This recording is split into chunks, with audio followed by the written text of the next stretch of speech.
Good evening. The opinions and statements voiced by our guests do not necessarily reflect the opinions of this network. Enjoy the shows.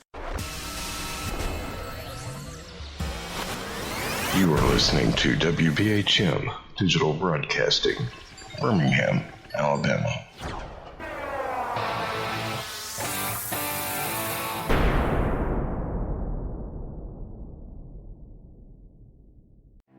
Headline edition, July 8, 1947. The Army Air Forces has announced that a flying disc has been found and is now in the possession of the Army. Army officers say the missile, found sometime last week, has been inspected at Roswell, New Mexico, and sent to Wright Field, Ohio, for further inspection. Now, historic films made in the spring of 1948 and just released show Eniwetok preparing for heavily guarded and still largely secret tests of new atomic weapons. The test's purpose is to measure atomic effects on thousands of different materials, 30,000 tons of them, not, as at Bikini, to prove military effectiveness.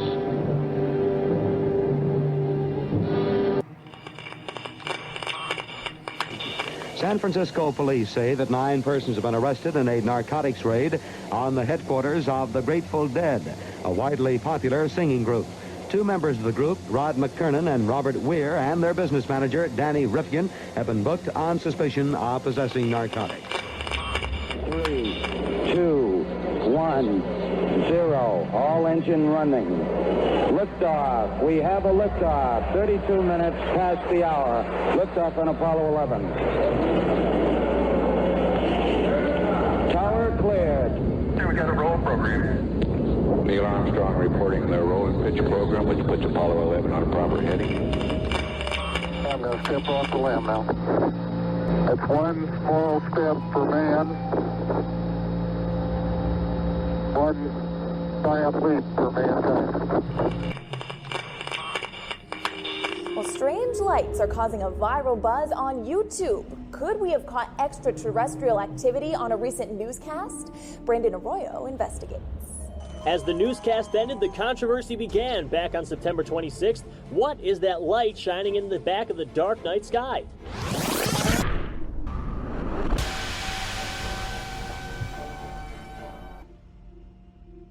With coverage reaching all the way back to 1948, for over 70 years, Fate magazine has brought you reports of the strange and unknown, all of them true. Now, Fate Magazine Radio is carrying on that tradition of setting the standard in paranormal talk radio as we report and discuss some of the most mysterious and perplexing phenomena imaginable in this strange world of ours. Now, here is your host of Fate Magazine Radio, Kat Hobson.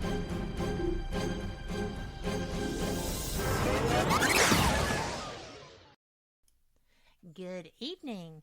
Welcome to Fate Mag Radio, the online voice of Fate Magazine. I am Kat Hobson, your host, and so glad to be here. I appreciate every one of y'all joining us tonight because I'm very excited about my show. I have the fabulous Rick Hale.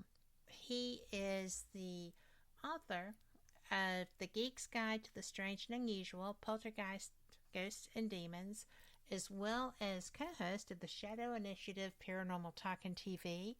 He is involved as a researcher and contributor with the Paranormal Study, which y'all are all familiar with.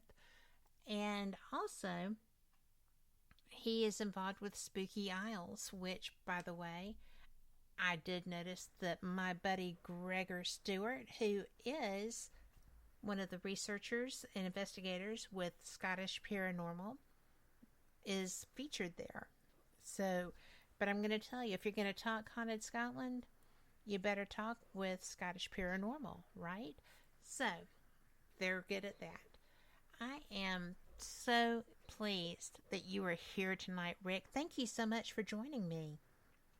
Thank you for having me, Kat. We were talking a little bit off the air, and this is a huge honor for me because I have loved Fate magazine since I was probably 11 or 12 years old. It is not just any old paranormal magazine, but it is the iconic American Paranormal Magazine. So it is so if you'll pardon me for being somewhat of a geek here, I can't help it. I have to be, because that's my jam.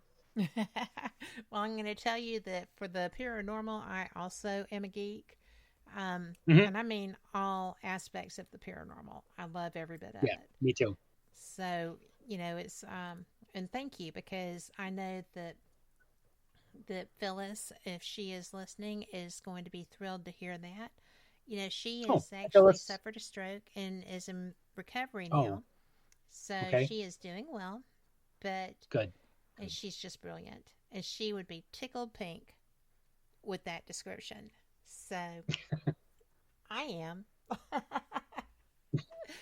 But, it's really funny because people react to fate differently.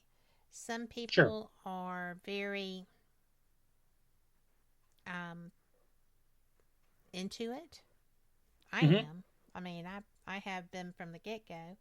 But some people are not sure what they think, because it's been around since 1948. The first article, or the first cover, was Kenneth Arnold's UFO experience. Yes. And so that's a while. That was the year after Roswell. Mm-hmm. And it's just improved and improved since then. It's been through different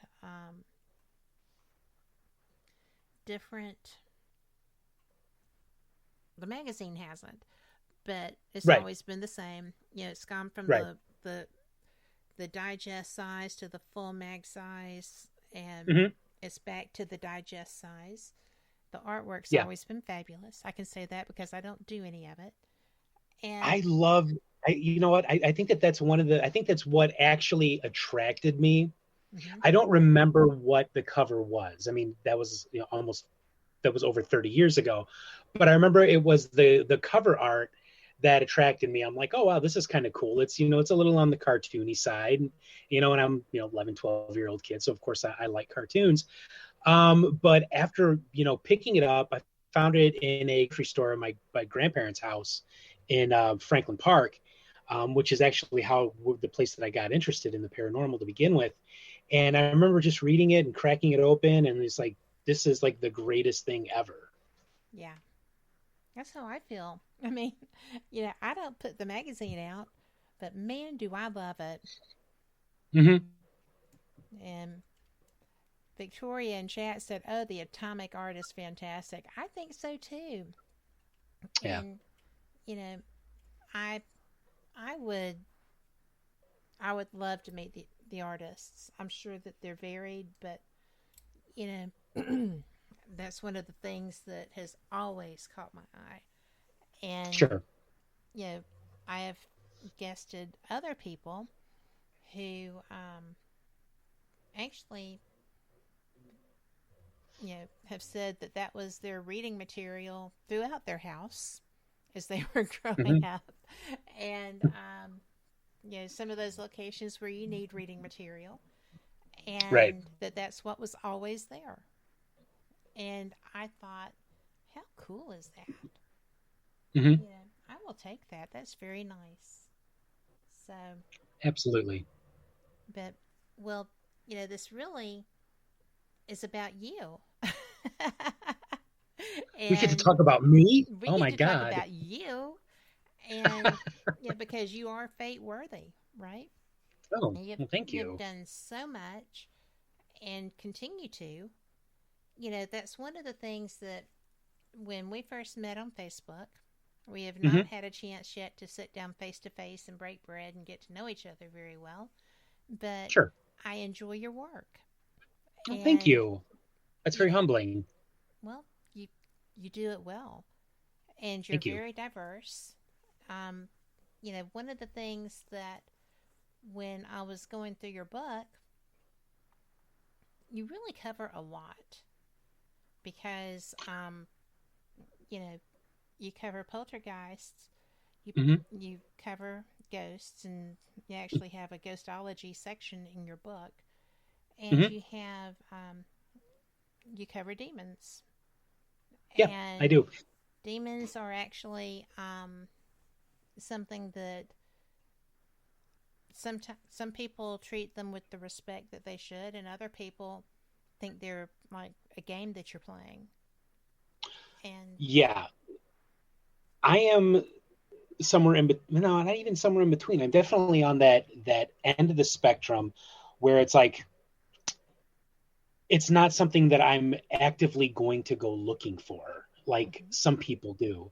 And that's really scary when you think about it, because why would you want to go actively looking for something that has the potential to completely destroy your life and everything that you love?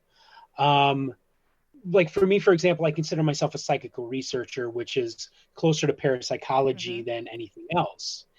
And so I'm more concerned with things like survival of the intelligence after the death of the body, human potential, psychic awareness, and that kind of thing. So it's like when it comes to demons, the reason that I really got a little bit into it was because I really wanted to clear up a lot of misconceptions that people have, because I think that a lot of people want to call every unpleasant spirit or even a poltergeist a demon, and that's just not what it is. So, but I would never say that anything like that doesn't exist, because we just don't know enough about the spirit realm to say with any, to being definite about that. But I mean, it's definitely something that I would discourage any new ghost hunter, paranormal investigator, specter detector, whatever you choose to call yourself. I would definitely discourage anybody from looking for that kind of thing. Well, certainly actively challenging it if you do come across it. Right. Because you're not going to win. Right.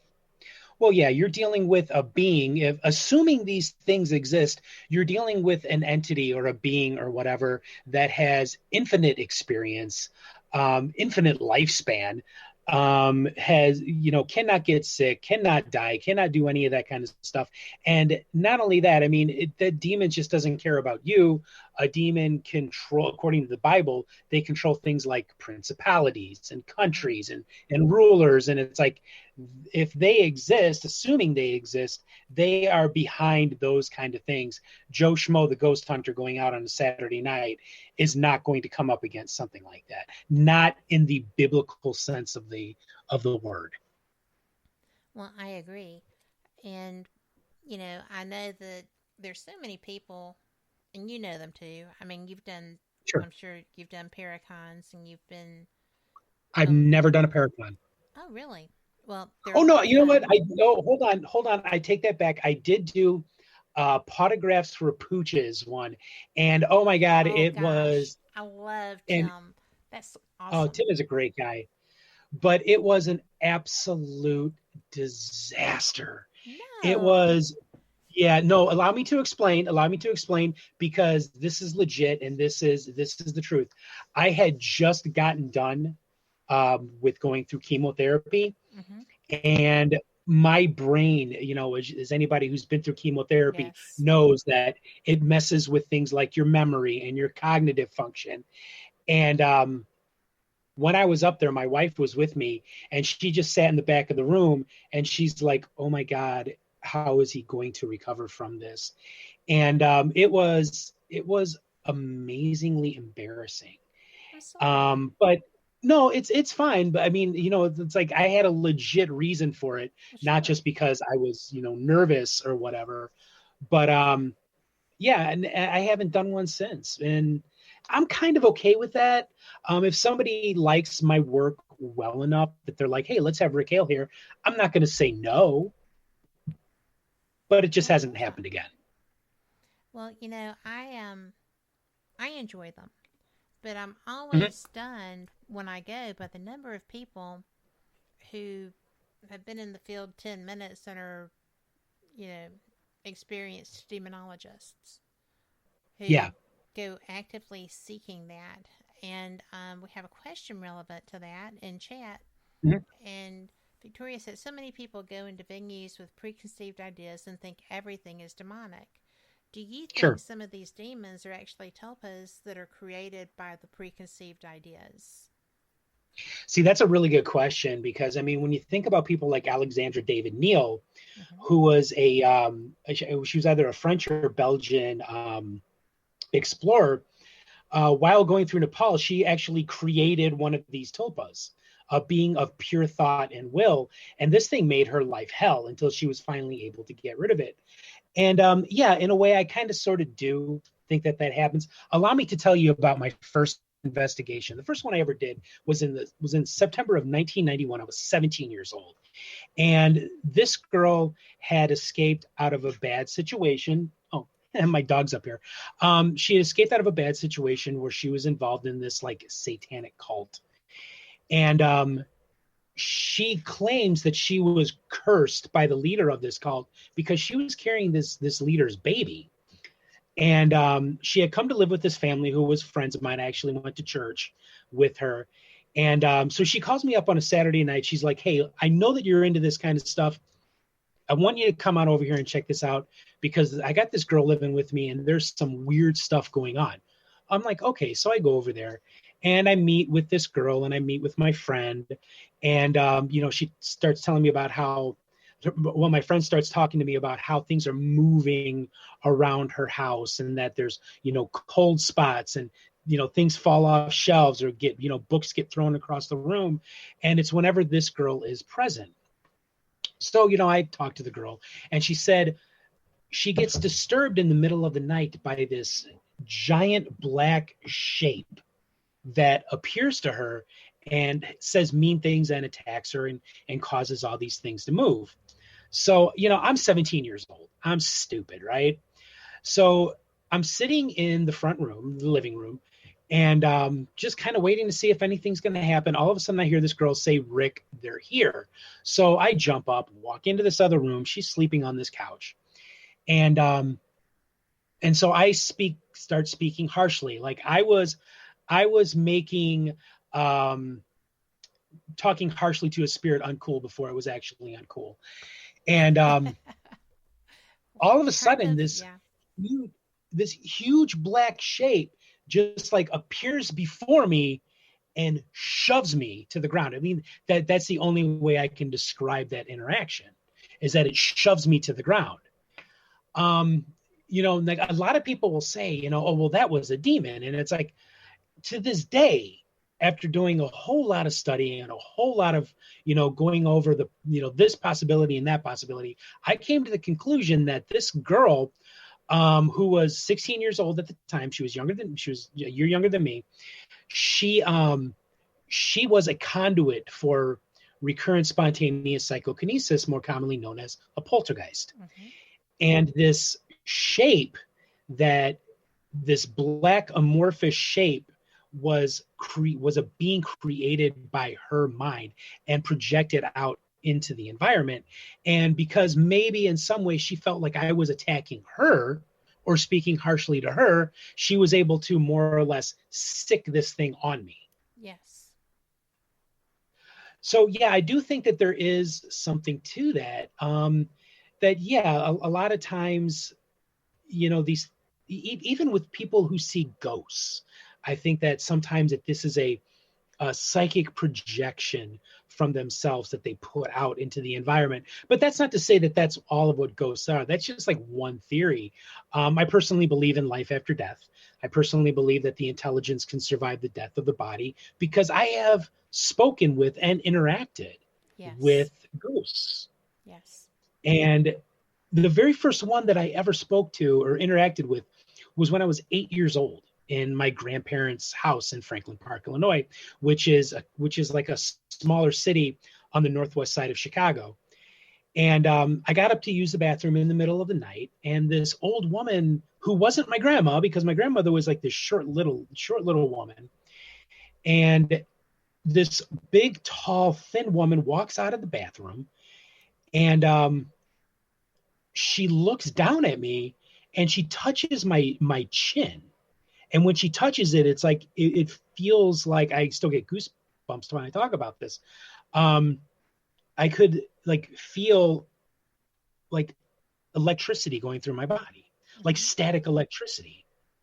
And she looked down at me and she said in an Irish accent, "My, what a fine young lad." And I'm not even going to try an Irish accent because I'm just going to wind up offending somebody and starting an international incident because of it.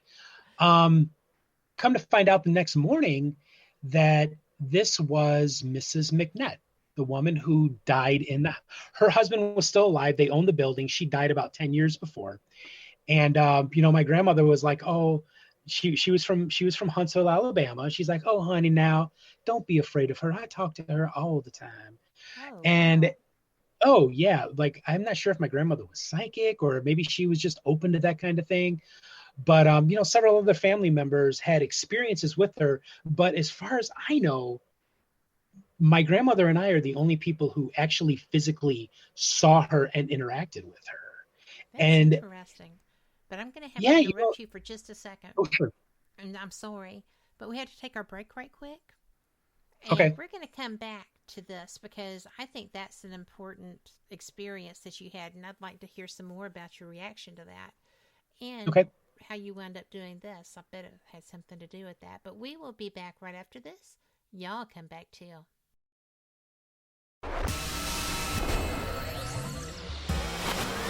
You are listening to WBHM Digital Broadcasting, Birmingham, Alabama.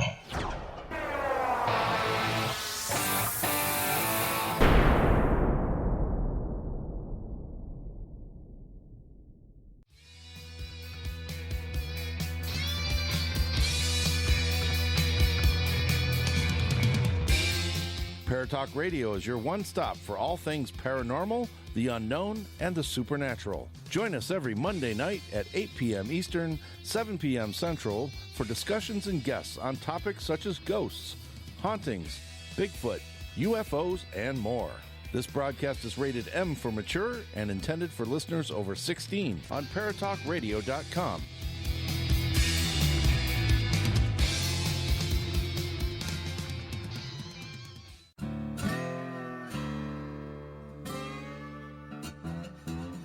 Oh, come on. I'm Southern, but... Nope. That'll do. Hello.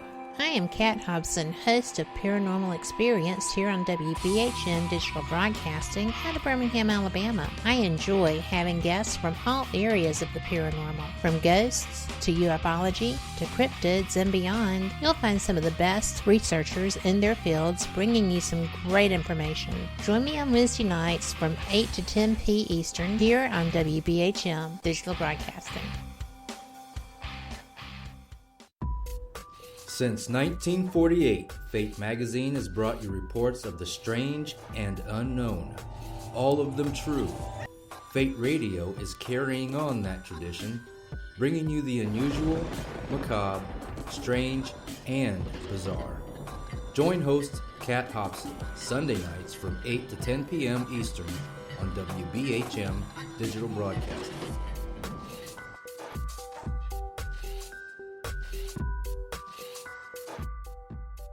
Thank you for listening to WBHM Digital Broadcasting out of Birmingham, Alabama. Since 1948, Fate magazine has brought you reports of the strange and unknown, all of them true. Fate Radio is carrying on that tradition, bringing you the unusual, macabre, strange, and bizarre. Join host Kat Hobson Sunday nights from 8 to 10 p.m. Eastern on WBHM Digital Broadcasting.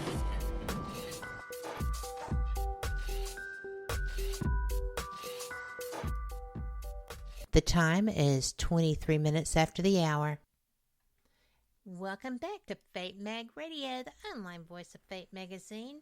I'm Kat, and my guest is Rick Hale. And Rick, you were telling us about this house where you were interacting with your first ghost. And yeah, I'm sorry, go ahead. Well, I was just going to ask if the ones that you've come across since then have felt as electric. I've only ever had one other one where I felt where I was actually touched, and that was the house in I got this small little town up in northern Illinois near the town, near the city of Gurnee. And it was a house that was used in the Underground Railroad. It was a depot. And I actually, like, I'm standing there it was my first investigation with this big group that I, thought that would be a great idea to be a part of. And I'm standing up there with the founder of the group. And all of a sudden, it's like, it just feels like somebody walked through me, and it's like my hair standing up on end. And I mean, like on my arms and my chest and my head and all that. And that was the first time I've ever had anything like that happen, where it felt like something, moved through me. The founder of the group, called it spirit effed. I don't want to use, curse words on your show, but I thought it was kind of inappropriate. You have this new guy. Yeah, no problem. And I'm like, okay, cool. If that's what you want to call it, go ahead. But, back with Mrs. McNatt, I know that, it's real popular for people to say, I had this negative spirit haunt me, and it, and it made me feel horrible and it was evil. But it's like, I can't say that about my first experience. It was very positive. And it was, for an 8-year-old kid who is, my parents were going through a divorce at the time, which is why I was staying with my grandparents, because my dad was living with them at the time. So, going through this kind of stuff, and, this really positive experience really set me on this path. And, 40 years later, I'm still here. I got, hundreds of articles under my belt, 4 books, really, podcast that's really coming into its own right now, thanks to my good friend, colleague, and general pain in the butt, Stephen Lancaster. He's a real good friend of mine. Well, he was. But yeah, I mean, it really, huh? I said, well, he was. It's just, it's been, I've met a lot of people, a lot of interesting people, talked to a lot of interesting people. And, it just, I love it. And it's something I take very seriously while having fun doing it. That is just really fun when you can love what you do. Yeah. Right. I mean, I have been started out as a paranormal investigator who wasn't all that strong in my skill sets, but learned as I went. Mm-hmm. And, now I've discovered that ufology really floats my boat. And Sure. They still both involve the same level of skill when it comes to investigating. You just have to do different types of research. But right. I love this, and it's really obvious to me from what you do that you love it too. It's like the puzzle of the century, right? To try to understand when you started writing your book. I mean, you covered so much, and you included signs of poltergeistic activity. You included your Ghostology 101. And how did you ascertain the differences, being able to recognize those off the bat? Because I feel that sometimes they're confused. I think so too. Take one of the key components, or one of the key things that you always hear from people about poltergeists is that the activity oftentimes seems mindless, almost like it's just a mindless outburst of energy that, breaks stuff, knocks stuff over, pulls people out of their bed. Like there's no brain, no intelligence behind it. It's just wanton chaos. Whereas with a ghost, spirit, apparition, whatever you choose to call it, I use those very interchangeably. And although I know that there's a difference. But, as far as, with the ghost is concerned, especially if you're dealing with an intelligence that has survived the death of the body, a ghost will try and communicate with you one way or another through knocks, or, appearing, or, speaking through a medium, or, using some other way to, get a message out that they're trying to get. And it's very much the personality of a person that has passed. And they still maintain that personality. So, I mean, if you are a jerk in life, you're going to be a jerk in death. That carries There's over. nothing that's going to change there. With the demon, on the other hand, a lot of people, they want to equate demons with angry spirits or poltergeists. Like there was years ago, I was watching this. It was one of those one-off Halloween type shows, and Ed and Lorraine Warren were commenting, and Ed was like, Ed said that all poltergeists are demons, and I'm like, wow, Ed, thank you for just sending parapsychology back to the Dark Ages, because that is not the case at all. A demon is a reprobate spirit, not just according to biblical Christianity, but according to Islam and Judaism and other, religions around the world that have, reprobate spirits, evil spirits, or whatever. This is a spirit that its one and only purpose is to destroy you. Yes. That is its one and only purpose. A human spirit is not out to destroy you. They may want to scare you away because you're living in what they perceive to be your house. And it's certainly not a poltergeist, but because a poltergeist is just recurrent spontaneous psychokinesis. Like for whatever reason, a person, and not just a kid as it used to be believed, but adults too can display this energy as well. They put this, it's generated inside of them and then poof, goes out into the physical environment and causes all sorts of problems. So those are the differences between the three, in my opinion. Well, sometimes I question that definition of a poltergeist, because I don't think that it's always stemming from the living, but I do know that it is a spontaneous burst of energy, whether nervous energy, whether just somebody is hyperactive, hyperkinetic. Right. It can do it, I feel, either way. But I do agree completely with the difference between a demon with the intention of causing harm and as much as possible, right, as opposed to a human spirit which is only there because there's a connection of some type. And it may even be with you. I have found when I've been in New Orleans, when I've been in New York, when I've been where there were like large populations and lots of people moving, that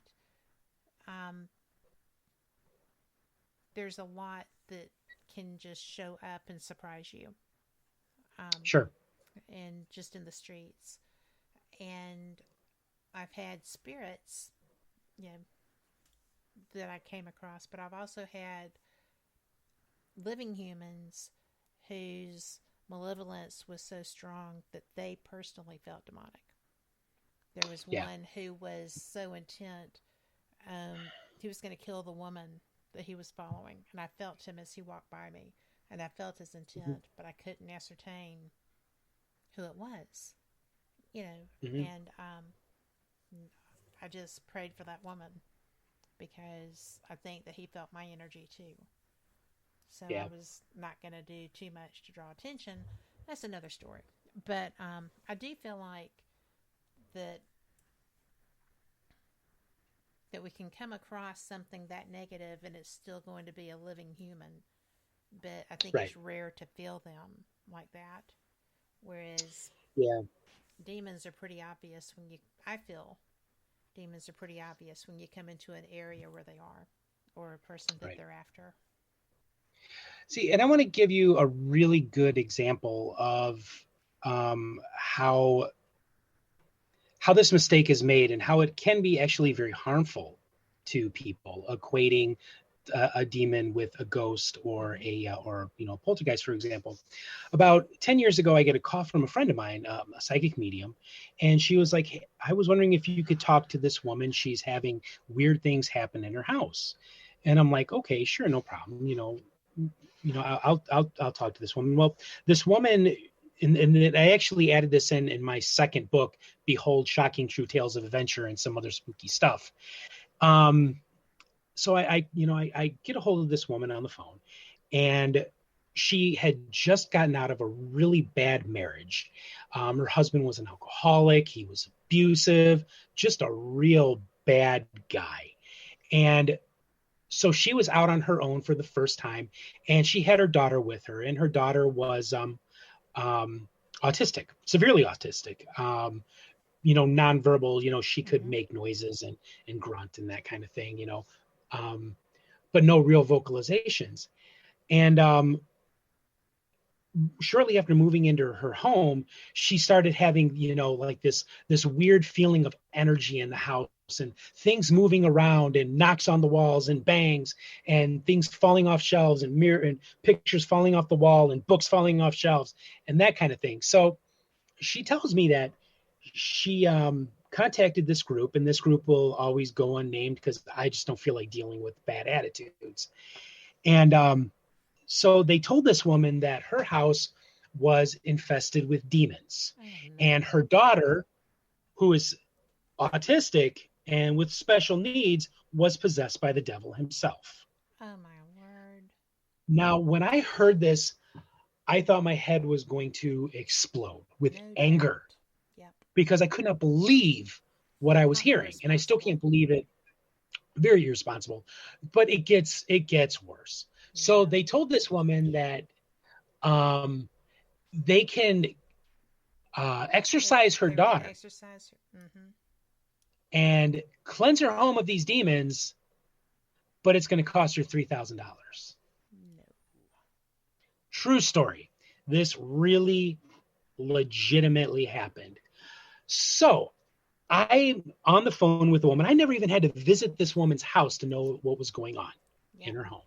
Well, I mean, yes. Yeah, what were you going to say? Oh, yeah. Oh, I thought you were going to, sorry about that. No, I thought I interrupted. Agreeing with you because it's so obvious what was happening. Right. So I'm talking to the woman on the phone, and I told her, I'm like, you do not have a demon in your house. It sounds to me what you're dealing with is a poltergeist outbreak or recurrent spontaneous psychokinesis. And I explained that to her. And I explained to her that her daughter is not possessed by Satan himself and all that kind of stuff. But I did say this to her. I was like, with recurrent spontaneous psychokinesis or a poltergeist, that is energy that generally comes from a person, and it builds up. It's this psychic energy, and eventually it can't stay inside you anymore. It's like a balloon, filling a balloon with water. Eventually it's going to pop from the pressure of the water in the balloon. And I told her, I'm like, I think that you may be what is called the focus. And I told her, I'm like, look, I am not a psychologist. I'm not a therapist. I am a guy with a high school diploma. That is all I am.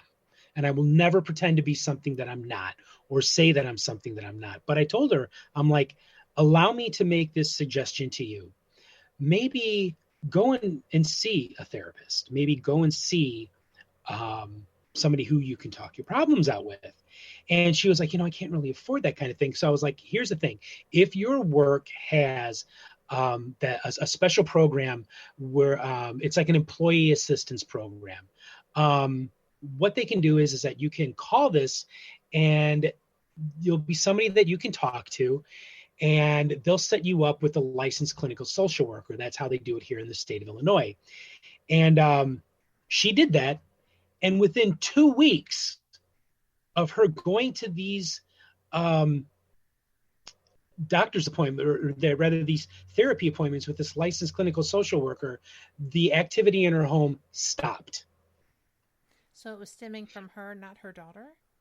Exactly. She was the focus of this psychokinesis. And because I mean, she just gotten out of this horrible relationship with an alcoholic, abusive husband, and she must have some kind of latent psychic ability or PK ability herself. And it got, the pressure just built up inside of her until it couldn't be contained in her body anymore, and just went out into the physical environment and was causing problems. But that's the kind of harm that, people going into these places and saying, well, your spirit is angry. Well, they must be a demon. You got poltergeist activity. It must be a demon. It is very, very harmful. And not only that, it is lazy investigating. Yes, it is. So lazy. You can always figure it out if you will give yourself time. And if you can't, right, then you can reach out to somebody else. If you're too close or something, you can get help. There are so many people. I mean, the paranormal community is called a community for a reason. We help each other. And well, ideally, we're supposed to. Well, we are. But I will tell you that we had a home with activity. We went into it, cleansed the home. The activity was still, soothed the home. The activity continued, and one of those mail order exorcist people brought a group in. One of those what exorcist? Mail order exorcist certificate people. Oh, yeah. Okay. Sorry, I didn't hear that part. So they wound up performing their idea of an exorcism on a 7-year-old child. Oh my God. In a home that I knew was not demonically active. And when I found that out, I was livid and had, I sold them out. I told people about it, and I was horrified that happened. And I know exactly what you're talking about, because that can do so much more harm than it will ever do good. Yeah. And I can only imagine your reaction when this woman told you that, for a mere $3,000, they can, exercise their daughter in her home. Hello. Well, not only did that make me angry, because that is like predatory, but to suggest that a child with special needs, autistic, developmentally disabled, whatever, is possessed by demons. I mean, what kind of a monster does that? One that doesn't understand autism.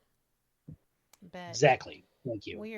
We're going to have to take a quick 2-minute break. But that's so ironic that we had similar experiences with that. But we'll pretty talk strange, more about, but they're everywhere.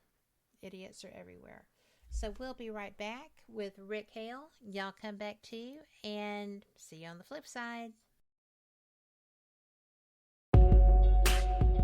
You're listening to WBHM Digital Broadcasting, the best in paranormal talk, only on Paranormal Experience Radio, broadcasting live out of Birmingham, Alabama.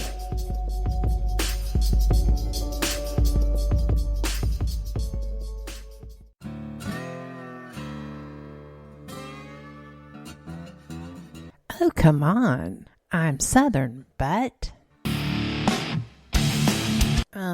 nope. That'll do. Hello.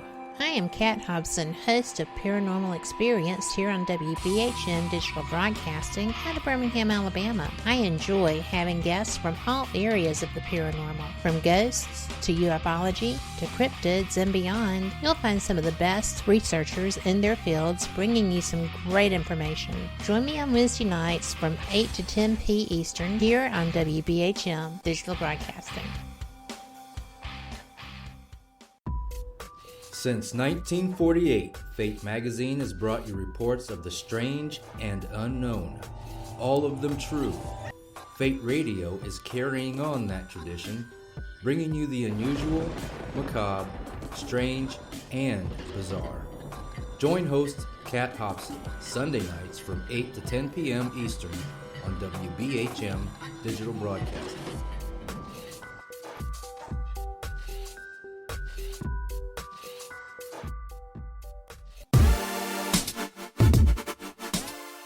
listening to WBHM Digital Broadcasting, the best in paranormal talk, only on Paranormal Experienced Radio, broadcasting live out of Birmingham, Alabama.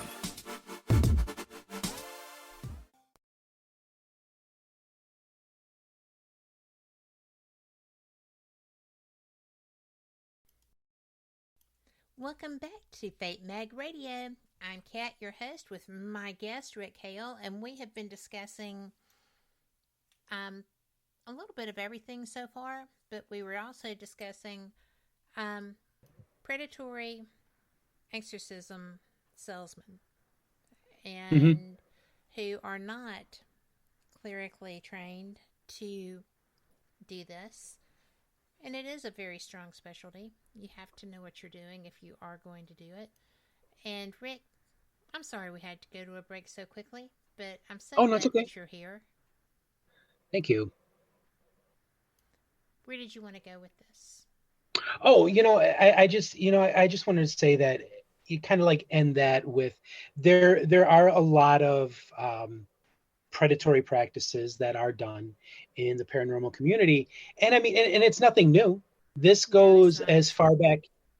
Yeah, it goes back as far as the 19th century with spiritualism, where you had for every, one real psychic medium, you had 20 fakes who were, claiming to be able to talk to the dead and manifest the dead for, people that they had no problem separating from their money.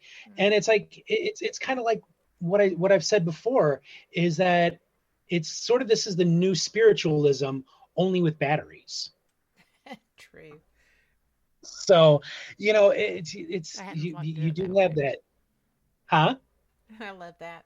It's a great description. Yeah. And it's, but it's true. You've got a lot of, predatory mediums, for every one real medium, you have, 10 or 20 who, they're liars, thieves, and cheats. And they're the ones that really make the rest of psychic mediums look bad. Or you have the, the predatory ghost hunter, or the predatory ghost, or the ghost hunter that does, criminal activity, for example, trespassing and being in places where they're not supposed to be. It's like this doesn't just make you look bad. This makes the entire community, the entire field look bad. And I personally, myself, I will not associate myself with anybody who does any kind of criminal activity. I quit a group because they got into a conversation where they were, bashing gay people, and it's like I can't. That's not. I know, and I was like, paranormal. Yeah, I can't be a part of that, or part of a group where where racism and misogyny and all that's going on. It's like I'm sorry, but I'm here for the realness of this. I'm not here to get involved in political conversations or bashing people just because they're different from you. I'm not going to do that. So it's like I quit this group because of that. But I mean, when at the end of the day, you really are dealing with people, and there are different kinds of people in life, and there are different kinds of people in the community. Well, there are, and I've investigated in an organized fashion with two groups, and didn't have a problem with either one as far as the people went per se. But in one of them, the lead person wanted my video cards after investigations. And I'm like, no, this is my investigation. We all had our own experiences. If I have evidence, I will share it.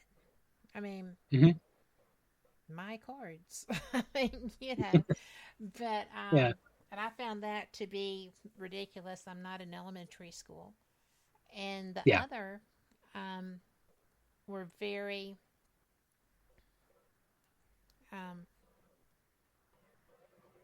they were good researchers, a couple of authors in the group, and just didn't have the same style, or did not. I was looking for scientific sides of things, and I felt like that was not the same goal that everybody had. Sure. And we have a question here, and Sure. says, and it's a serious question, she says. Who is it, by the way? Victoria. Lori is Oh. just listening so far, and everyone else is just listening too. But it said that we chatted about perceptions of others might be one cause for the so-called demonic stuff. If someone has the perception of love and light and resonates in the higher vibrations, do you think they would attract the good entities? Could that be why there are so many ghost cats around and a lot of just spirits walking through there, like it's a safe place or a halfway house where she is? Oh, yeah. I mean, yeah, and you said this is Victoria, right? I did. So, yeah, I'm totally familiar with what Victoria is trying to say, because I think we've actually talked about this once before. Yeah, I do think that there are people that they kind of, people, I think the term is light worker. They just have such a beautiful energy and beautiful soul about them that they can just attract goodness. But but they got to keep themselves guarded, because there's always going to be something bad out there that's going to try and break its way in. But with somebody like Victoria, and thank you, Victoria, for not going to Magic Mike and being here for Magic Greg. Yeah. But yeah, I think that somebody like Victoria definitely fits that bill of a light worker. I would agree. And I think that when you are when you have the energy that is a safe energy, I think that I have my dogs that show up here who have passed, but she said, "Love you, Rick." But I think that I think that Victoria would certainly be a safe place if somebody were looking for a nice place to just kind of slow down and enjoy a relaxation moment. I think that Victoria would be a good source for that. But absolutely, she just is so positive. Every time I speak with her, she's always very positive and very loving. She's got a lot of love. So yeah, I really liked it when she told me one day that because I was going through a period where I was afraid of my cancer coming back. Right. And she told me, she's like, "Nope, you don't have to worry about that. It's never coming back." I'm like, sweet. And I trust her and I believe her, because I know that she really does have a gift. So I would believe thank you for that, too. Victoria. And, isn't that wonderful when you have friends who actually have gifts like that you trust, that you feel like you can take to the bank? Yep. Because I have friends who might tell me that I would still be concerned. Sure.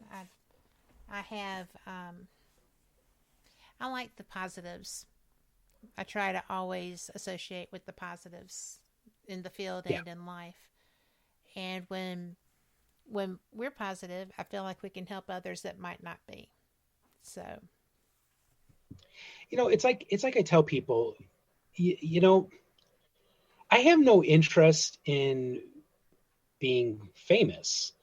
If something were to come along, if somebody were like, "Hey, Rick, I got this idea. Are you on board?" Well, yeah, okay, I'll listen to you. Maybe I will. But it's like, I just tell people, it's like, man, I just want to tell ghost stories and hunt ghosts. Yes. That's all I want to do. And anything else that comes from that is a bonus to me. Yes.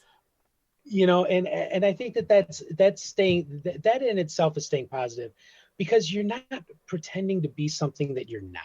And I never want to do that, because I never want that to get back to my son Theo. It's like your dad pretended to be something that he's not. And I don't want him to know me for that. Well, how can you help them to value their own worth when they feel like you don't value your own. Right. Exactly. It's a big lesson. It is. So, I knew I liked you. But Well, thank you, Kat. I like you too. But I'm kind of a geek when it comes to my investigations. I like having tools that I feel like might benefit my understanding and help me to know when something is actually there if they're being shy. And because not everything is going to respond to you or let you be aware if it's not comfortable. And sometimes you have to go back more than once. Like I've had investigations where I've gone back to a place 5, 6, 7, 8, 9 times, before I even got something that I would consider to be, oh yeah, wow, that's something that I can't explain. I love that moment though. Oh, absolutely. Oh my gosh. It's just, it's so thrilling when you realize that something is or someone is trusting you enough to make themselves known to you and use you as somebody that they might want to communicate or get a message through. There's just something that makes you go, oh, hey. I know. It's, and when it comes to things like gear, me personally, I'm very low tech in my investigating. I mean, I've been parts of groups where they spend the first 2 or 3 hours of the investigation setting all this stuff up, and I have a very I have a very simple rule that I live by. If I can't fit it in my pocket, it's of no use to me. I have a backpack. Yeah, I have that too. I have a a Canon camera, one of those big expensive kind. But yeah, I use things like I have one EMF detector. I use, a voice recorder and my phone as a backup for, recording EVPs. I use my phone as a backup. Yeah. And I actually use dowsing rods. My wife got me a pair of these really nice brass ones for my birthday, like 5 or 6 years ago. And I've used them a few times and I like them. And I understand, the whole idiometer effect concerning it. But when you're asking a direct question and you get a direct answer, that's a little bit something other than the idiometer effect. Yes. And it's so weird because recently I was involved in this Facebook group thread with ASAP, the Association for the Scientific Study of Anomalous Phenomenon, out of Great Britain. And like this one guy, I'm not going to say his name because again, I don't like dealing with bad attitudes. He just lit into me. What the hell is that? Something's flying around my kid's room. He just lit into me about how unprofessional it is to use dowsing rods and how, it's a ladybug. Sorry, I was wondering what was flying around, but it's a ladybug. We'll leave him alone. Okay. And he gave me such a hard time concerning this that the chairman of the group actually censured him. That's crazy. You can't be treating somebody like this. And it's like I was willing to forget about it and allow bygones to be bygones and water under the bridge or whatever. But I mean, it was like, you can't talk about life lessons and stuff like that in your own paranormal investigations and then completely dismiss this kind of a thing. It's like, do I use them? Yeah, I use them mostly experimentally, but it's not something I rely upon. The one thing that I rely upon the most, or the things that I do rely upon the most, are my brains and my 5 senses. Yeah. I trust them completely. They require no batteries. So that is what I rely upon the most. Well, because there's energy involved, and our bodies are energy sensitive. And I can't believe somebody gave you that kind of grief, though. Oh my God, it was awful. Well, I would have been taken aback. I was, and he unfriended me, so it's cool. Well, you don't have to worry about that anymore. No hard feelings, buddy. We are almost to our top of the hour break. And so I can't believe this time with you is flying by so quickly. I'm having so much fun. Thank you for being here. Oh, good. Thank you for having me. I'm having fun as well. But we'll be back, guys, and we will be covering even more about different aspects of research and investigation. And we're going to talk more about Rick's books. So y'all come back. We'll see you in just a bit.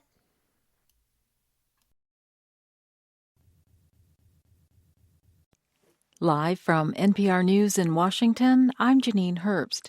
Secretary of State Antony Blinken is pledging an additional $100 million in humanitarian aid to Turkey and Syria, nearly 2 weeks after the devastating earthquake that's left more than 44,000 dead in the region. NPR's Emma Bowman reports Blinken is in Turkey today. Blinken announced the new aid after surveying the destruction during a helicopter tour over Turkey's Hatay province.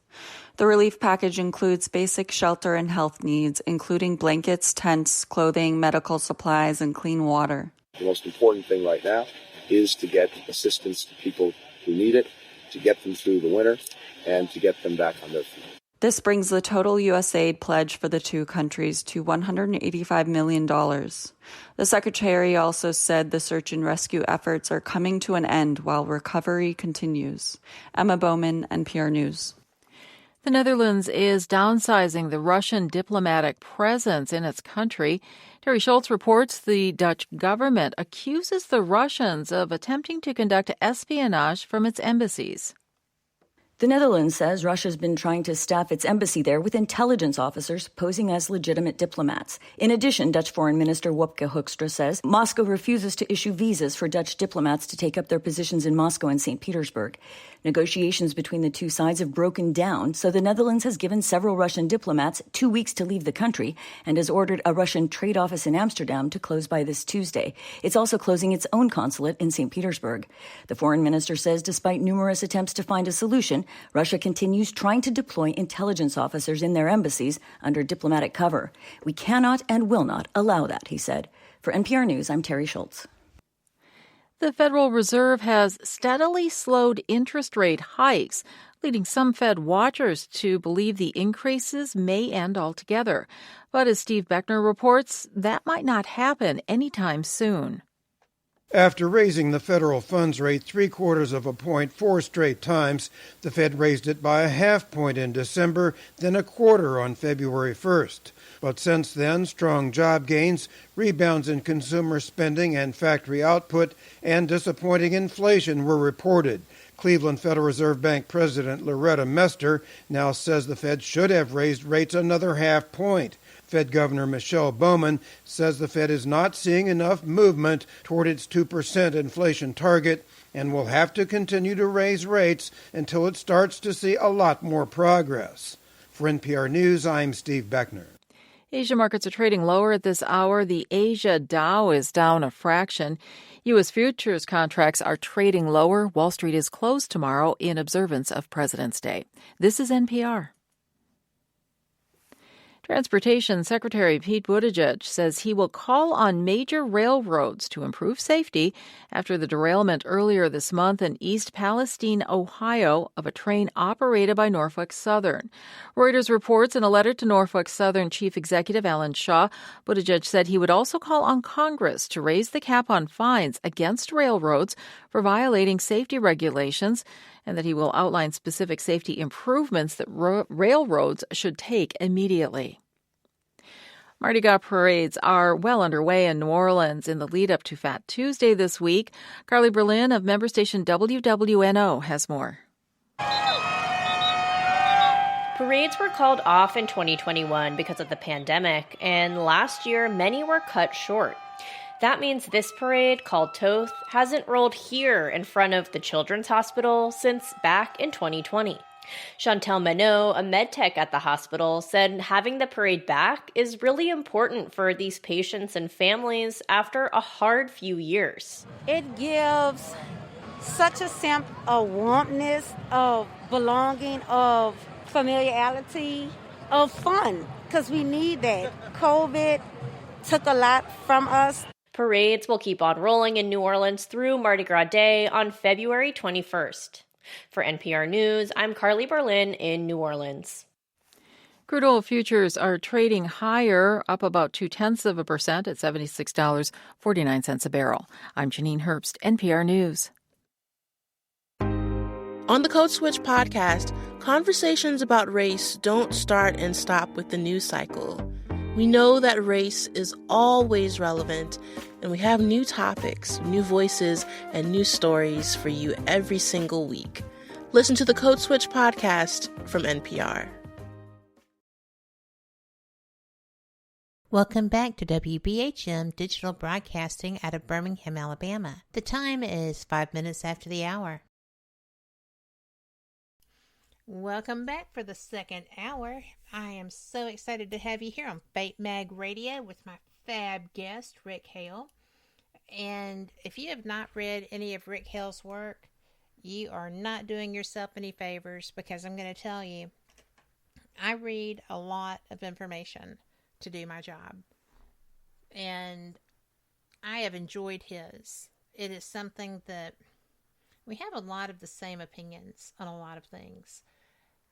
As you've heard, we have some that may not be exactly the same, but I absolutely respect your work, Rick, as a researcher, as an author, as an investigator, and I am just really impressed. So, and to that I say, aw shucks. Thank you very your much. Mother That is from means a Huntsville. lot to I me. love it. But That really does mean a lot. well, you did a good job. You do a good job. I like Thank you. I like what you do, and I like that you're Thank you. dedicated to it. And you've You know, done a lot. What's that? Sorry. You've done a lot. You've a lot in this You know, field. Yeah, I really do. I try to keep, myself busy with that kind of thing. And I think what's really important to me is I want to make this very accessible to people. I don't use a lot of scientific technical jargon or anything like that. I take a lot of that from, as inspiration from authors like Peter Underwood and Hans Holzer, who they made it very accessible to people. They made it very interesting. They made it so, like the normal everyday guy, woman out there could understand what it was that they were reading. And that's what I try to do, because they really were my two greatest influences, not only as a writer, but also as an investigator. Well, that's pretty intense and pretty good role models, if I do say so myself. I the first paranormal book, other than 13 Alabama Ghosts by Catherine Tucker Wyndham, that I owned was written by Lloyd Auerbach. I love Lloyd. I love Lloyd too. And when I got the book, I have poor vision and had not discovered Cheaters yet, and I had the paperback copy, and it was tough for me to get through it, but get through it I did, because he's a genius, and it's a great education just getting through his work. So I was interviewing one day and I got tongue-tied, and he was like, well, people who have read my book, and I was like, I have read your book a couple of times, but thanks. And I was like, you're my hero and you're dissing me. I can't believe that. But it was so funny. But he's who I first studied, and Brian Parsons' book on the EF1 methods and stuff like that. I just like to pick up information from people whose investigating I admire, like you did. And and like I did with your book. So thank you. Yeah, my second book that I wrote, Behold, Shocking True Tales of Terror and some other spooky stuff, that was like a memoir of sorts. I saw that. I where just I'm- haven't read all the way through that one yet. Yeah, where I talk about my own investigations that I've done over the years, as well as some things that I've learned along the way. And I really love the cover of that book. I love the cover of that book. Yeah, the gentleman who did that cover and the cover for my third and fourth book, Mark Hetherington. He my third book being Bullets, Booze, and Babes: The Haunted Criminal History of Chicago and Illinois, and the fourth book being Ghost Watch. I really like his style of art, and I'm really glad that he has done the covers for my book. And the thing that I love about that book is I love the old EC comics from like the 50s and the 60s, where it shows like a scene, and then on the side it has like the bubbles with a witch or a ghost or a monster or werewolf, whatever on the side. But I told him, I'm like, I was obsessed with those comic books when I was a kid, and I would love to see this artwork done on this book. And he's like, I got it, no problem. And he drew something up. About a week later, he had it back, and then he's like, I'm just going to show this to you, but wait until it's colored. And then he colored it, and it was like, I am sold. Like, this is exactly what I was looking for. There's just something about that when you come across the person that gets you, and as far as the collaboration thing goes, there's nothing much like it. Sure. Yeah. I really like, I cannot say enough great things about Mark Hetherington. He's an artist from Blackpool, I think Blackpool is in Wales. Yeah. He's from England. Well, my first book was published here in the United States, and the last three books were published in Scotland. That's where my publisher is, Bayou Lathris Publishing. They're in Glasgow, Scotland. So it's like my first book is in the Library of Congress here, and my other three books are in the Royal Library, or His Majesty's Royal Library. So that always kind of like, I know it sounds impressive, but hey. Well, it's tough to get used to saying his royal. I know. I've never used that term. Mm-hmm. So,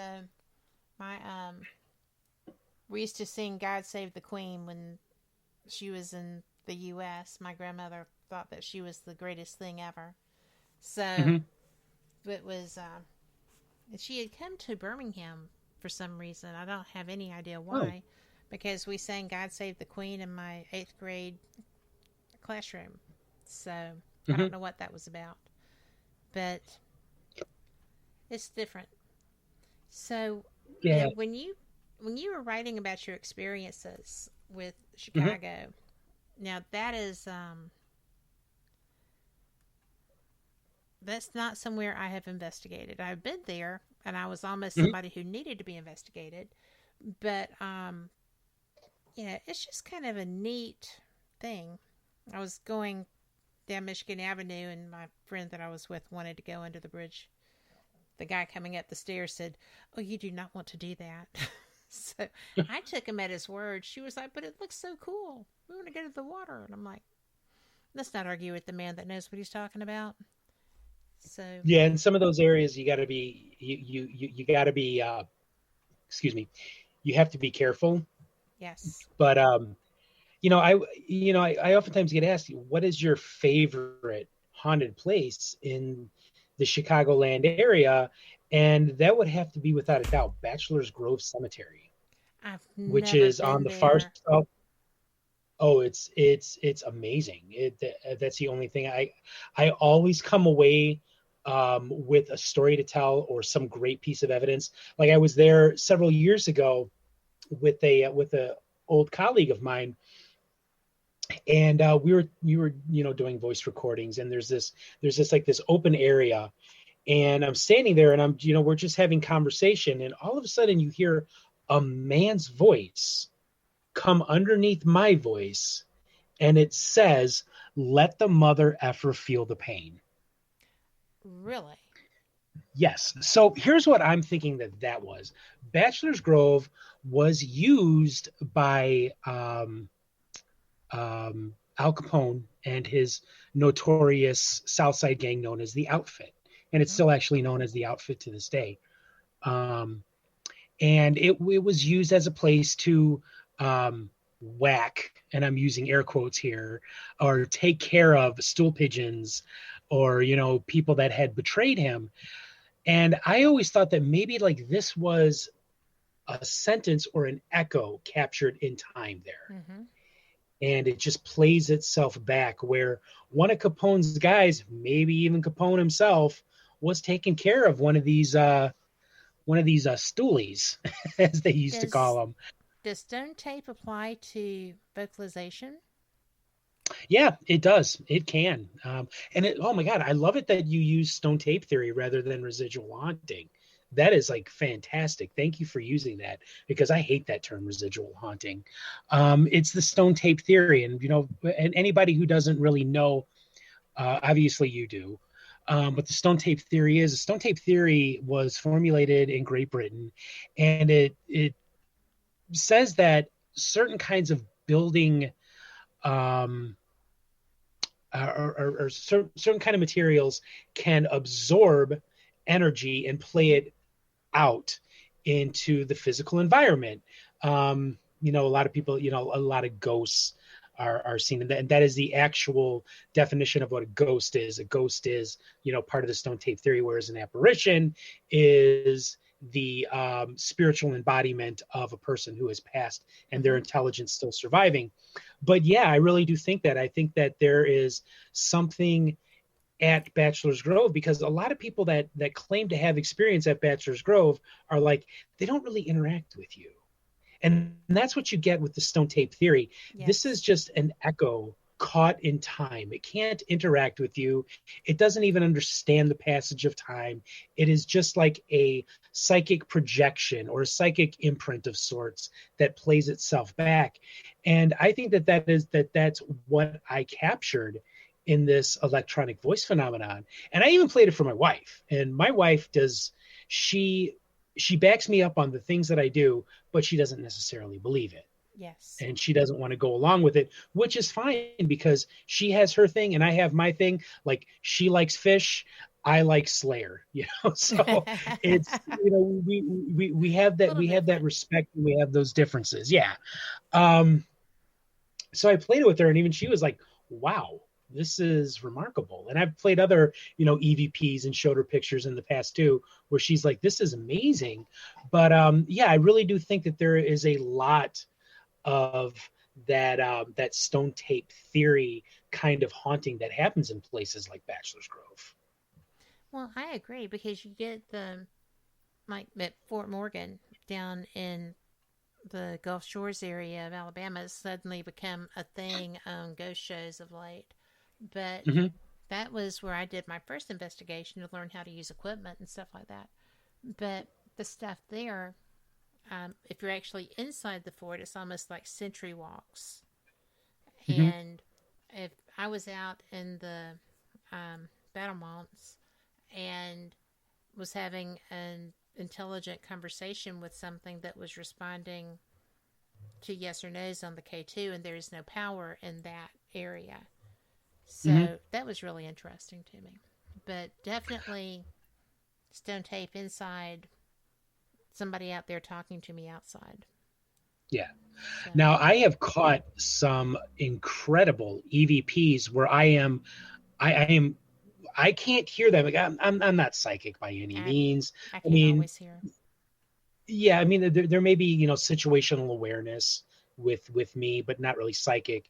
And I mean, I've had where I answer a question and I get an answer, or I ask a question, I get an answer, and it's like, wow, like there was one investigation, and it's added in my book, Behold Shocking True Tales of Terror, in the chapter called The House of 100 Spirits. And this was in Waukegan, Illinois, which is a town along Lake Michigan, way far north of Chicago, almost near the Wisconsin border. It's a couple towns away from the Wisconsin border. And this family had been, dealing with some very intense haunting phenomena that was going on.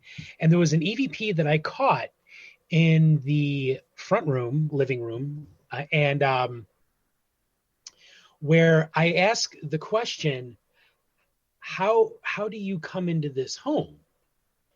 And you hear the answer back. You hear this really super like creepy voice. And it was like, they want us to come in through the window. What? Exactly. So I'm thinking what's going on in this house is the window that the spirit was talking about was a portal. Mm-hmm. That there may have been a naturally occurring portal, or where the veil between our world and the afterlife is somehow wide open or thin enough where spirits can come and go at will. And I think that's what the window was, that whoever this was that they were talking about, they wanted us to come in through the window. We have to take a break. I can't stand it. But when we come back, will we pick this right back up? Okay. Thank you. Sounds good. Warning, the following message does not necessarily reflect the views of WBHM-DB or its hosts, guests, listeners, or of any functioning adult in general. In fact, Frank should probably seek professional help. Listener discretion is advised. Hi there, Frank Lee here. I thought that I would spend a few moments telling you about the positivity from the network here. The overall message of para-unity and happiness, and how everyone here wants to get along with everyone out there, and how everything is just wonderful. Wait, Cat's not looking. Okay, I've got something to really tell you.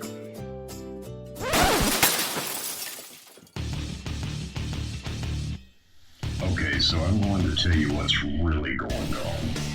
Honestly, all that being nice and positive crap was kind of hurting my soul, as dark as it is. So, what's really happening? Well, you see it all the time. Everybody and their brother out there has a paranormal team because they watch a couple of episodes of Ghost Hunters or some crap like that.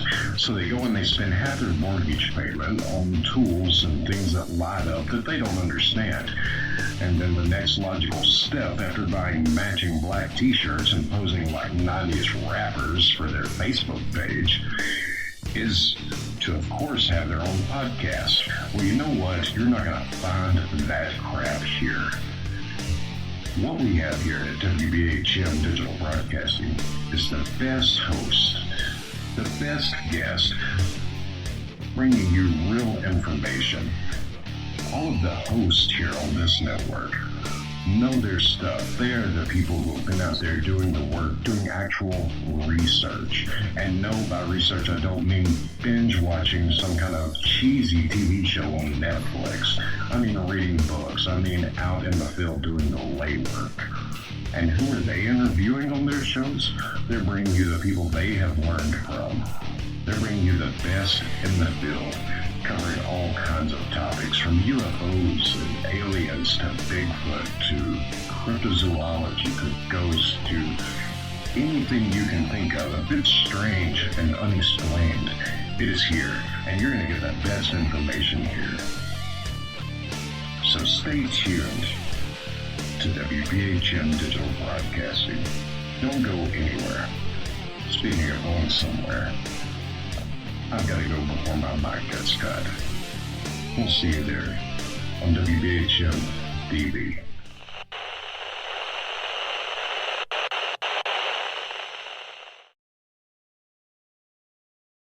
Welcome back to Fate Mag Radio, the online voice of Fate Magazine, and I'm just going to tell you, if your subscription has expired or you just need to get one period, fatemag.com is the place to go. You can get archives, you can get trading cards, you can read articles that are already out there. Just knock yourself out. It's out there just for you. So enjoy. And my guest tonight is Rick Hale. And Rick, I am enjoying you so much. You know, your Oh, thank knowledge you. is really strong stuff. So we were talking about the portal, where the spirit had told you that, you know, they air quotes wanted them to come through the window. Who do you think they Yeah. were? You know what? I wish I knew, but I called that chapter in my book, The House of 100 Spirits, because I am convinced that this house was infested with spirits. I mean, we saw things that night I have never seen, even to this day, on an investigation. I mean, almost directly in front of me, I had the apparition of a tall, blonde-haired woman dressed in what I can only describe as white nurses' scrubs just appear in front of me. What? And I watched her as she walked into this room. This is the house in Waukegan, Illinois. And I said to another investigator that was with me, I was like, "Did you just see that? This was amazing. Like, this woman just appeared." And so I grabbed this other investigator and we walked into this room. Now, this room was no bigger than a closet. I mean, it was the daughter's room. And I need you to keep in mind something about this family that lived in this home. They were Armenian. So they were olive colored skin, dark features, dark hair, and all of them. And the people that were in this room was the owner's daughter and her friend who was black. And there was nowhere in this room that a tall, blonde-haired woman wearing white could hide in this room. This girl didn't even have a closet in her room. It was just a bed and a dresser and some posters on her wall. And we walked into the room and I was like, "Where is the blonde-haired woman?" And the daughter looks up at me and she says, "You saw her too." Oh, wow. I was like, "Yes, I did." And we're in there and it's like our meters are going nuts while we're in this room. And I look out of this girl's bedroom door, and across the hall is a dining room. And all of a sudden I just see like this black shadow go booking right past her bedroom door. And it was like we ran into the front room, and that's when I caught that EVP. That is just so cool. Yes, I mean, it was.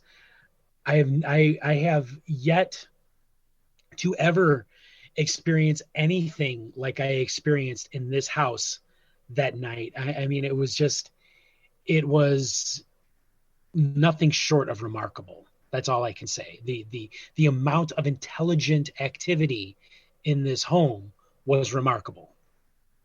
Well, that is remarkable, because to do a residential and have that much intelligent interaction had to be blowing your mind. I've been doing residentials ever since I started doing investigations when I was 17 years old. It's what I've always specialized in. And it's like I have been in homes where, yes, there was a decent amount of activity, walked away with some great evidence, but nothing like in this house in Waukegan. The only other one that I can compare it to was in a house in Lindenhurst, Illinois, which is another town in Lake County up near the Wisconsin border. And this was a funny one. We did this house about 2 or 3 times. And the second time we were in this house, I got this EVP, and I'm asking the ghost in this house. I'm like, why do you hang around this boy so much? And you hear like this laugh. And then he says, "Because the boy is special, get out of my house, you a-hole. Get out of my house now." Well, I mean, hey, I mean, obviously my reputation precedes itself, but from what I understand, like the spirit in this house was very protective of their 7-year-old son. Like he would protect him from harm. Like this kid was kind of a Butterfingers, and he would, get himself into like scrapes where he could get hurt. And every single time he was able to escape unscathed. Whoever this ghost was in this house really looked after this boy. And according to the psychic who we were working with at the time, she's like, first off, he really likes you. He thinks you're funny. And so that's why he called me that. I guess he felt some kind of camaraderie with me. And the psychic also said that he's very protective of the boy. And this was before she heard the EVP, because the boy is special to him. And it's like, I can respect that. So the family that lived in this house, they weren't afraid of their spirit. They just wanted somebody to come in and, confirm or validate what they were dealing with. And we were able to do that. Otherwise, from what I understand, they live happily ever after with this ghost in this house. And this little boy, this was 10 years ago. So he's probably 17, 18 years old by now. That's actually really cool. I have never had stuff in my house that I wanted to move on, but everything else just doesn't seem to bother me. And it's not frightening in the least. But it will take you aback when you're not expecting it. But, sure. But I have things like, my dogs who have passed are here. I have, for whatever reason, I always seem to have 4 dogs. And, I have 3 who have passed here. And, so that's kind of soothing too. I wouldn't want to make them go away. But they're not here. We live in a 100-year-old farmhouse that is quite possibly the most unhaunted 100-year-old farmhouse anywhere. That's not a bad thing. No, it's not. I don't mind my animals, and I feel like what is here now is family, but I'm really not into the let's keep my house haunted all the time thing. Right. But sure. So, what do you do? I've had things that followed me home or tried to. I've had things that I was doing outdoor investigations just at locations that were supposed to have activity. And I get called names when I'm doing investigations, even in places where people would never possibly have heard of me. Have you had that, or have you heard of that happening? Well, except for that one where the ghost called me an a-hole. I get called the same thing all the time, and it's not by ghosts that know each other or shouldn't. So that was like one of the only times that that's ever happened to me. But I heard you like mention real briefly there about things following you home, and as you kind of hear that all the time from people. Excuse me. I have no doubt that it happens. I've never had it happen, and I always have people ask me like, well, how is it that you've gone to these places that are extraordinarily haunted and you've never had anything follow you home? And I was like, it's very simple. I never get emotionally involved in my investigation, ever.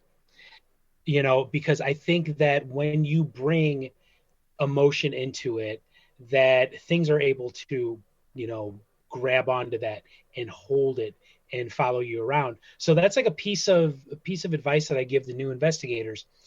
Don't allow yourself to become emotionally involved or emotionally invested in a investigation. When you investigate, you observe, document, and report. Anything else is for ratings. Well, more or less. I'm not prone to emotionalize a situation where I'm working, and I consider that working. And these have been outdoor locations like bridges, covered bridges, that kind of thing. And it's like, no, why are you here? Go away. And I had one thing that somebody sent here at one point. That was an intentional thing, and it took intention to remove it. But I've never had anything that came here be ugly or anything like that. Yeah. But because I feel like I feel like I'm very protected, and so I don't push anything. I don't push any envelopes. I don't push any negative energies. I don't. Yeah, I don't try not entertain to do that, and I don't work with people that do that either. But right. I just find that odd sometimes that people, unless they're just having a bad day or something, but it's always the same word that I get called when I'm out places. And I used to get very, my feelings would get bent about it sometimes, and I'm like, you know what? You don't even know me. Get over yourself. And that's how I it's dealt just with that. It's even with people, even the living. You can't take it seriously. Before I got sick and lost my leg, I worked in a residential treatment facility with kids who had severe behavioral disorders, and you have working there for 16 years, I developed some thick skin, man. And you really do. You got to have thick skin whenever you're dealing with people. Well, you do. And I guess that's spirits that want to be feisty too, or a little bit saucy. And sometimes I think that, or my take on it is, especially in an environment where no one has any communication that we're coming, or, we just show up. And like at, bridges or things of that nature, blue holes, just to, neat places that you just want to go and see if there's anything there. And it's always surprising that there's any kind of reaction in the first place, but definitely that there's, because I'm not the only woman that's there as a rule. Right. So, but I'm the only one that if I ask a question, that word is included in the response. Oh, I see what word you're talking about now. Yeah. So, that's a particular word. And I'm like, well, yeah, but you don't know that. Because there are those moments, but I'm generally a very sweet little old Southern woman. And, no doubt. I don't know. It's just very funny. I used to put some, feeling into it, but now I'm just kind of like, really? You can't be original? Sure. But it again, really dealing with became a people thing for a while. Yeah. And I think when I stopped letting it bother me is when it quit. Yeah, exactly. You just gotta have that thick skin, not let it affect you in any way, and just do what you got to do. Have you had a moment, and I know that you went through your health crisis with trying to heal and get back together, get your life back in your groove and do what you needed to do for you. Did you investigate during that period? No, I needed to give myself time to heal. I mentioned it here, but in 2016, I was diagnosed with a rare form of soft tissue cancer called synovial cell sarcoma. And I had a baseball-sized tumor growing in my ankle. And the only way that they could save my life and to keep this from, eventually killing me, because it was stage 4, was to amputate my leg below the knee, my left leg. I walk with a prosthetic now. When I walk and I wear jeans, I just look like a guy with a little bit of a limp. You learn how to do that, but I had to give myself time to heal because it did come back again. Lost part of my lung because of it. And when you go through something like that, you really are at a point of being physically weak. And you don't want to deal with something that could be potentially dangerous or harmful in any way while you're trying to heal. But what was really, and I know this is going to sound strange saying this, but what was great about being a paranormal investigator and a ghost hunter is that when the specter of death was there, and it's very real with cancer, I had everything that I've done in the past, and now that I've picked it up again, I had it there to give me hope that if the worst should occur or ever should occur again, and I die from this, that I know that a piece of me will move on. That I'll go back to the universe or wherever, or for whatever reason, I'll decide to stick around and make sure that my family is safe and haunt our house or a building or whatever. But yeah, when I was going through it, I did have that, and I also had the music of Earth, Wind, and Fire to keep me happy. Yes. Which is strange because I like very dark, heavy music, but I don't know, the song September always made me feel very, very hopeful. But yeah, I mean, I did have that, to fall back on. And, there was something that was really important that, I did mention that I wanted to talk about is, people with disabilities working in the paranormal. I'm an amputee. And as if it's not painfully obvious, I've already mentioned it a couple times, but I want people who are disabled to understand that there is a place for you in this, because this is something that affects us all. Practically everybody has had that experience that they can't quite explain, but they're looking for answers to it. And I'm very lucky that I have this prosthetic limb and I'm able to get around and walk for, long periods of time. But you may have somebody who is in a wheelchair and, they may be disabled from the waist down and they can't walk. So they're in a wheelchair. If you can't walk around and do the investigation, then you could be the person that monitors the closed circuit television monitors. Or if you're a person who is blind, your hearing may be enhanced, because that they say that that's what happens when one sense goes, another one is enhanced. You could be great for analyzing EVPs. You may hear something that somebody else doesn't because of your enhanced hearing. Or if you're a deaf person and you're able to see, you can analyze video, you can analyze pictures, you may be able to pick up on something that somebody else wasn't able to. If you do have a physical disability, there is a place for you in this. Don't just think that it's always, able-bodied, big burly dudes walking around yelling in buildings at something that may or may not even be there. Anybody can do this, no matter who you are, what your background is, what your disability is. It affects everyone. And I really do encourage people with physical disabilities to get out there and be more involved in the paranormal community. I'm so glad that you brought this out, and I'm going to let people know you're listening to WBHM Digital Broadcasting out of Birmingham, Alabama. But I think it's really an imperative, because I'm with you. I have investigated with people who were wheelchair bound.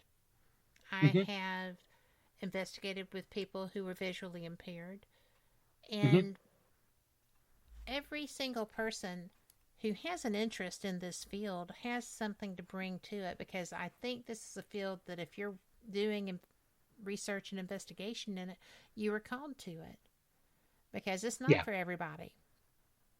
It's absolutely not for everybody. But not everything is. Because I was watching bull riding this afternoon, and I was like, I'll be dadgummed if I'd do that. So, and I know friends who feel like that about the paranormal. No way, you're insane. What are you doing that?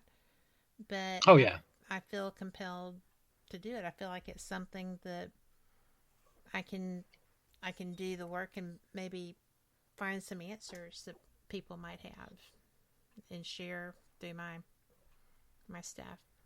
So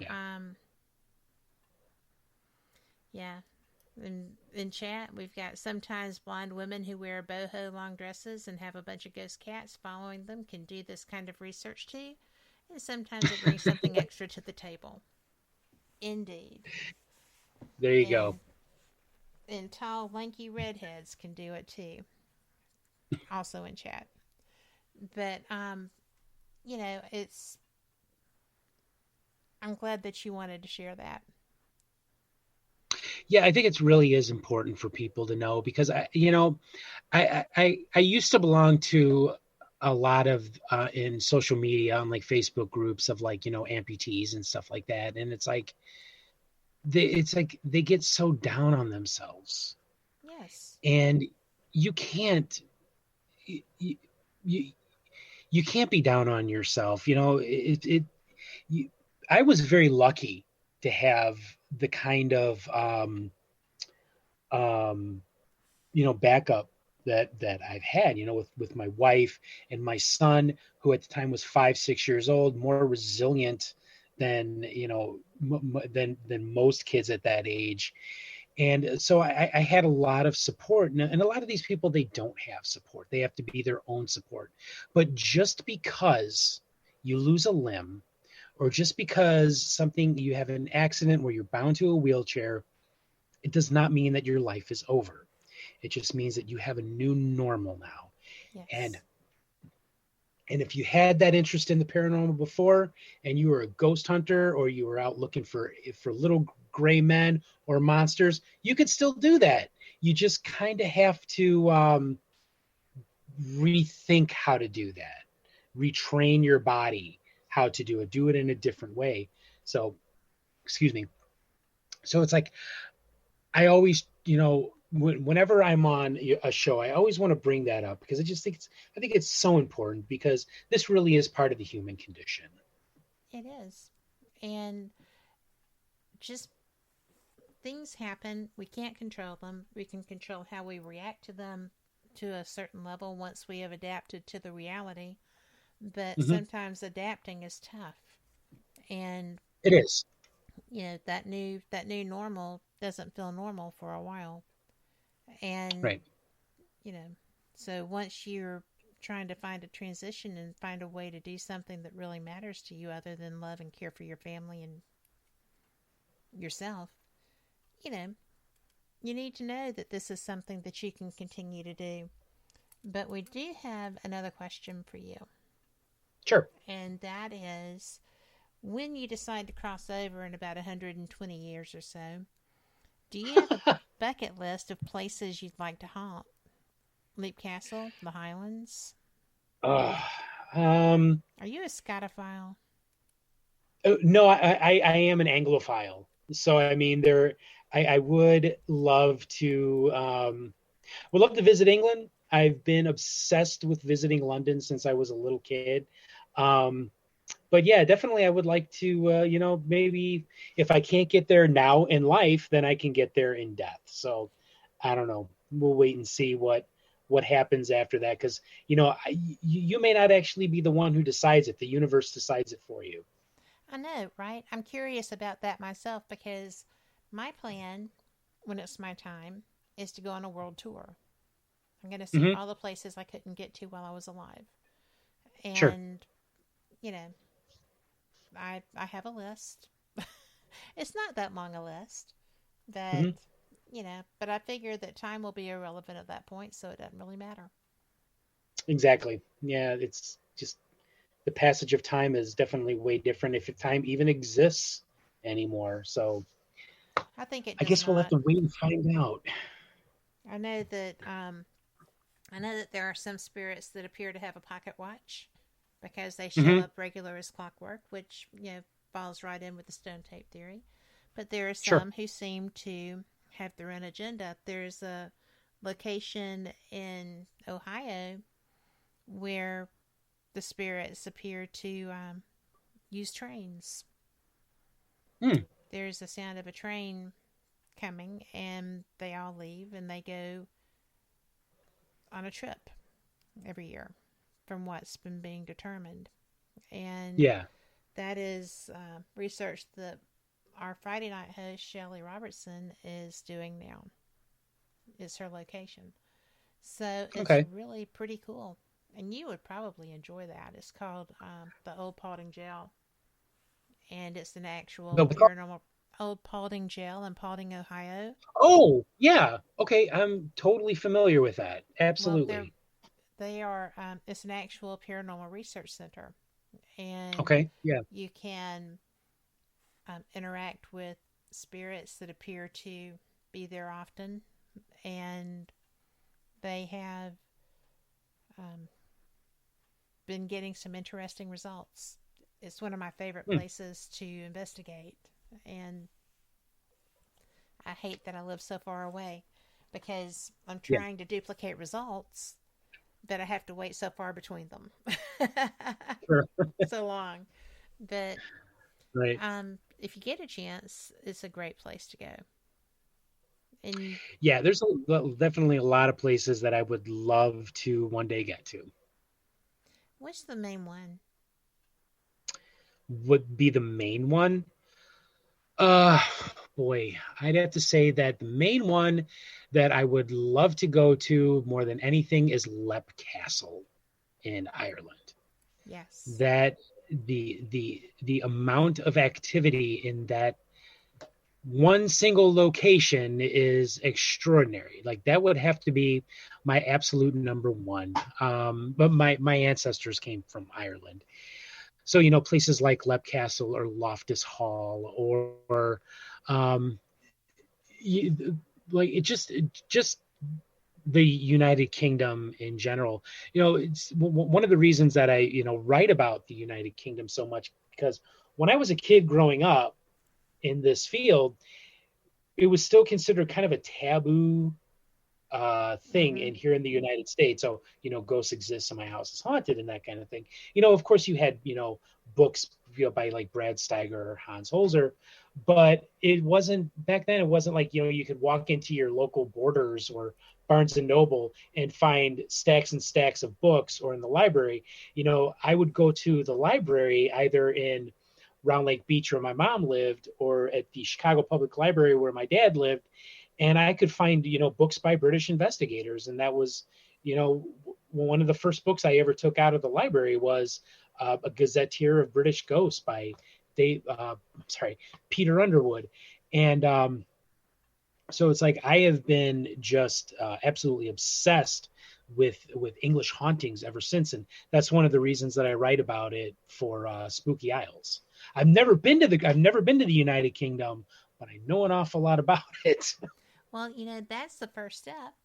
I was very fortunate when I went to Scotland in July and got to investigate with members of Scottish Paranormal who are friends of mine.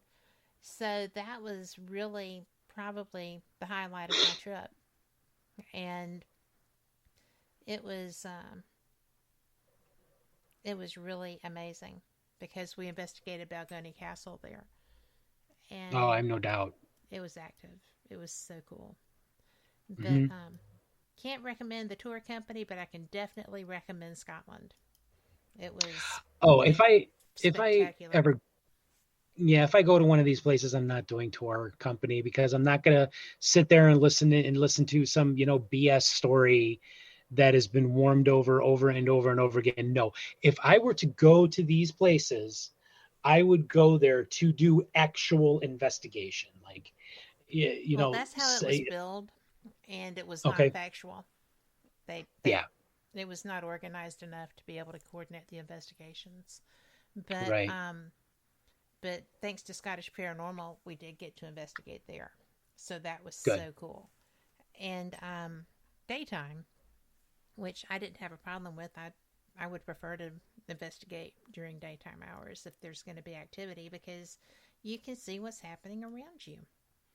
I don't understand the fascination with the dark when you're trying to see things moving around you. Well, actually, I had a guy who was on a paranormal TV show explain that to me. And well, the reason they do it in the dark is because the equipment looks cool being used in the dark. And a lot of these ghost hunting shows, not all of them, some of them, basically they're nothing more than a commercial for these tech companies that make ghost hunting equipment. I've investigated at night, investigated during the day. Why would you go to a place where somebody says, well, the ghost only appears at 3 p.m.? Why would you go there and be there at 3 a.m.? Exactly. You want to be there at 3 p.m. So, I sure some of these shows, they're very entertaining, and I actually like some paranormal TV shows. I know, The Secret of Skinwalker Ranch being my favorite. I can watch the heck out of it. Yeah. So, yeah, I know. And there are others, but it's like a lot of it, like with the ghost hunting shows. I think they make up a lot of history. And it's like when you look, Stephen and I, we were talking about this on our show recently, about they make up this history to they exaggerate the whole thing, like, well, this murder is what caused this haunting. No, that murder didn't actually happen there when you look at the real history or research the real history of the place. But hey, it makes for good television, right? Well, if you don't know what you're watching. Right. Yeah, I'm saying that sarcastically, of course, but yeah, when it comes to like paranormal TV, it's like, paranormal TV is great because it had, well, one of the things that's made it great is it's opened up people's minds and their eyes that these kind of things do exist. And, we are being visited by extraterrestrials. We have places that are haunted by ghosts. There are, possible monsters that walk in forests and swim in the oceans and in rivers and stuff like that. It has opened people's eyes to this, which is, really good. But, I would really love to see a show where you don't have, some big burly dude walking into a building and like, oh my God, there's a demon here, and run away screaming like a little girl. No, really show us, real investigations, the real work that's done, the real historical research. And I guarantee you people will watch that. Well, I think that would be more of a sell than the other, because, and I'm not going to slam anybody because everybody has their niche. But, but I do think that if you're not going to be, if you're going to be doing it, don't run from it. Right. If you're going to be doing it, know enough and can, are there things that have given me pause in locations? There are things, but I don't run screaming from the building. You just I can't run. Well, I can't run. I never learned how to run when I got my prosthetic limb. So it's like, I can't run from anything anyway. So I got to stay there and fight. Yeah. Well, and, I think that it matters that maybe we don't go into it like, and I'm not slamming what you just said, but I mean, we're not there to fight. We're there to learn. And if something's coming across aggressively, then it's just like, I'm sorry you've got that chip on your shoulder. What's wrong? Can you tell me why you feel like that? And that's sometimes where the B comes in, but not always. But, and I wasn't slamming you. I'm just using the great example of the words that you use, because you're not there to be confrontational. You shouldn't be. Right. Don't be what you don't want. And, I would love to investigate with you. I think that would be such a great experience. So if you ever decide that you're going to go to Paulding, let me know you're heading that way, and I'll see if I can work it out to be up there. I'd love to investigate up there. We'll see what I can do. But we're almost out of time. I can't believe it. I have had such a great conversation with you. Thank you for coming on. Yes. Lots of fun. Thank you. You think you might want to again someday? Absolutely. Anytime. Cool beans. Because I think we still have a lot to say. We do. I know you do. We have aliens to go over. We got cryptids to go over. We got psychic powers to go over. That's a lot more. There is a lot more. I look forward to that. But we will make that happen. And for everyone listening, thank you so much, because I know y'all got a lot out of this too. And, I am just thrilled when I can bring you guests like Rick Hale. This has been a great show. Grab his books. You can find them on Amazon. And I'm here to tell you, you won't regret it, and you'll get a lot of information. So, thank you again. I hope that that life is good for you this week and going on. And thank you. You too. Thank you. And for all of our listeners, you know you're not getting out of here without it, right? But if you're not liking what you're seeing in the world around you, then this is the time to be that change. You know, we all have the ability to change the world as we see it. So be that person that offers a smile. If somebody seems to be having a hard time and you can help, just reach out. And if somebody's having a hard time and you don't feel comfortable reaching out, then just offer a little